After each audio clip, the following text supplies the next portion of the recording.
Hello people, welcome back to my YouTube channel EcoAda Way to Economics, and I hope you all are doing good.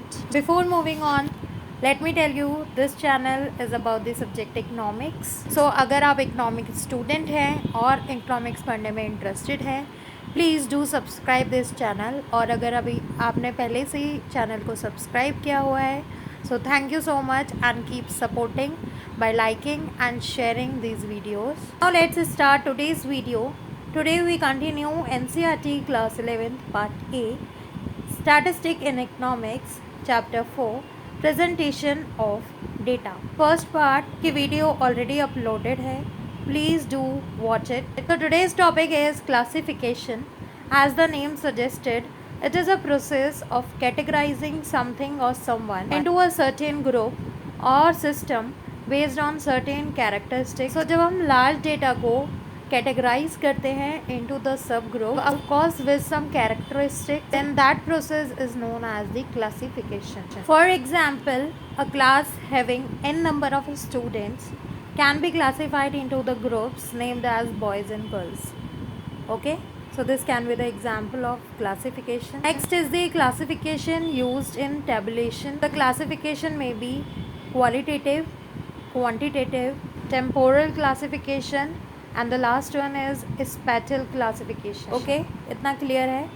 Now we are going to study these classification one by one. Firstly, let's talk about the qualitative classification. Classification of data according to the characteristics and attribute is called qualitative classification of data. जब किसी भी data को classify किया जाता है with the characteristics and its attribute, then it is said to be a qualitative classification. In such a classification, data are categorized based on some attributes or qualities such as gender, honesty, hair color, literacy, intelligence, religion, etc. Okay, next are the quantitative classification. When the data is classified on the basis of certain characteristics like height, age, income, etc., it is called as a quantitative classification. Means यहाँ पर factors जो हैं वो quantity based होते हैं. Basically they are used when a researcher is trying to quantify a problem or to address what or how many aspects of a research question. तो जब किसी रिसर्चर को क्वांटिटी डाटा से डील करना पड़ता है, then he used to quantitative classification to find out how many aspects are required. For example, income. Okay, so our next classification is temporal classification. It is a task of classification of sequences like time series data into given categories where the observations are recorded on the time basis so that there is a time sequence among the observation recorded.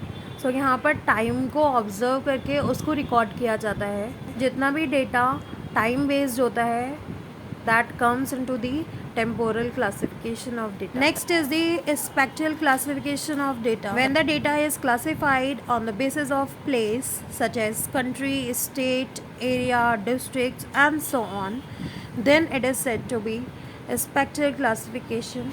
Any data with a direct or indirect reference to specific location or geographical area comes under this classification. Okay, understood? So these are the 4 classification जो आज हमने पढ़ी है. I hope आपको इतना clear होगा. So इस video में इतना ही. So thank you so much for watching this video. Comment down if you have any query regarding this video. If you like the content, please do like, share and subscribe to this channel. And don't forget to press the bell icon to get the notification of the upcoming videos. See you soon. Thank you.